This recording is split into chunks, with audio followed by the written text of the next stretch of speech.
O remédio espiritual do arrependimento. Componentes do arrependimento, por Thomas Watson. Nasceu em 1620 e voltou ao Senhor em 1686. Componente número 5, o ódio pelo pecado. O quinto componente do arrependimento é o ódio pelo pecado. Os eruditos distinguem dois tipos de ódio: o ódio das iniquidades e o ódio da inimizade. Primeiramente, há um ódio ou abominação das iniquidades. Tereis nojo de vós mesmos por causa das vossas iniquidades e das vossas abominações, como está escrito em Ezequiel 36:31. Um cristão verdadeiramente arrependido é alguém que detesta o pecado. Se uma pessoa detesta aquilo que faz seu estômago adoecer, ela deve, com muito mais intensidade, detestar aquilo que deixa enferma a sua consciência. É mais fácil abominar o pecado do que deixá-lo. Não amamos a Cristo enquanto não odiamos o pecado. Nunca anelamos o céu enquanto não detestamos o pecado. Em segundo, há um ódio da inimizade. Não há melhor maneira de descobrir vida do que por meio do movimento. Os olhos se movem, o pulso bate. Portanto, para constatar o arrependimento, não há sinal melhor do que uma antipatia santa para com o pecado. O arrependimento correto começa no amor a Deus e termina no ódio ao pecado. Como podemos discernir o verdadeiro ódio para com o pecado? 1. Quando a pessoa se mantém resoluta contra o pecado. A língua lamenta amargamente o pecado e o coração o odeia, de modo que, embora o pecado se apresente de forma atraente, nós o achamos detestável e o abominamos com ódio mortal, sem levarmos em conta a sua aparência agradável. O diabo pode vestir e disfarçar o pecado com prazer e proveito, mas um verdadeiro penitente tem ódio secreto pelo pecado, sente repulsa e não se envolverá nele. Segundo, o verdadeiro ódio pelo pecado é abrangente. Isso se aplica a dois aspectos. No que diz respeito às faculdades e ao objeto. A. O ódio pelo pecado é abrangente no que concerne às faculdades da alma, ou seja, há um desgosto para com o pecado, não somente no juízo, mas também na vontade e nas afeições. Há alguns que são convencidos de que o pecado é maligno e em seu juízo têm uma aversão para com ele, mas acham-no agradável e têm satisfação íntima nele. Nesse caso, há um desprazer do pecado no juízo e uma aceitação dele nas afeições.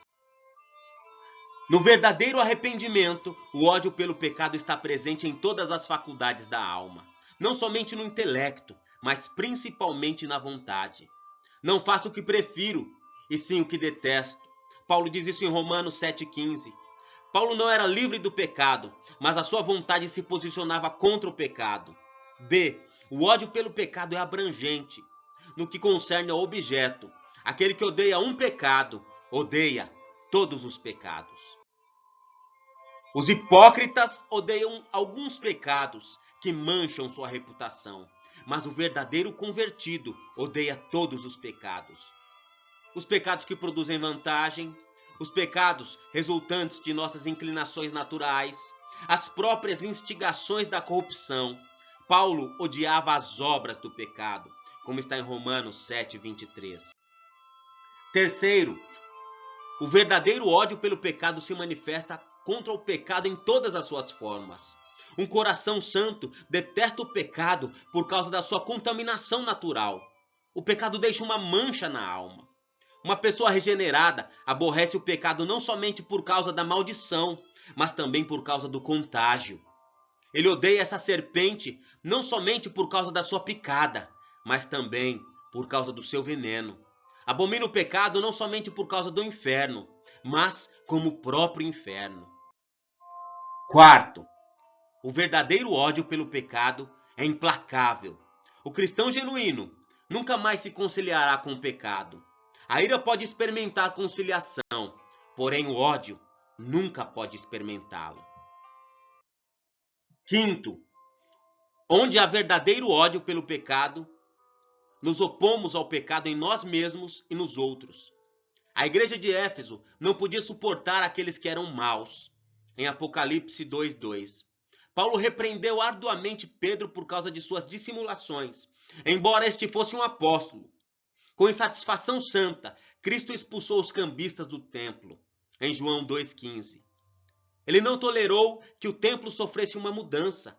Neemias repreendeu os nobres por causa de sua usura, em Neemias 5,7, e pela profanação do sábado, em Neemias 13:17. Aquele que odeia o pecado não suportará a iniquidade em sua família. Não há de ficar em minha casa o que usa de fraude. Salmo 101:7. Que vergonha se manifesta quando os magistrados mostram força de espírito em suas paixões e nenhum heroísmo em suprimir o erro. Aqueles que não têm qualquer antipatia para com o pecado não conhecem o arrependimento. O pecado está neles, como o veneno está em uma serpente, e por lhe ser natural, lhe proporciona deleite. Quão distante estão do arrependimento aqueles que, ao invés de odiarem o pecado, amam-no.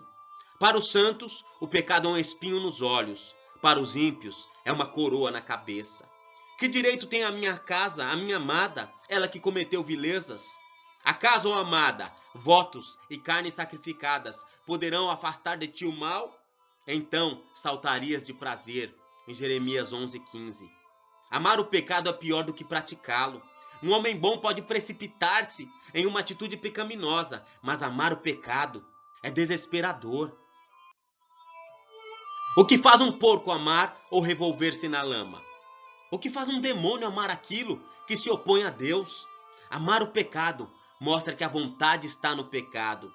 E quanto mais a vontade estiver no pecado, tanto maior ele será. A obstinação faz com que não haja mais purificação para o pecado, como está em Hebreus 10:26. Quantos existem que amam o fruto proibido, amam as imprecações e os adultérios, amam o pecado e odeiam a repreensão. Portanto, quando os homens amam o pecado, apegam-se àquilo que será a sua morte e brincam com a condenação. Isso indica que o coração dos homens está cheio de maldade, como está escrito em Eclesiastes 9:3. Isso nos persuade a mostrar nosso arrependimento por meio de um ódio amargo para com o pecado. Amém.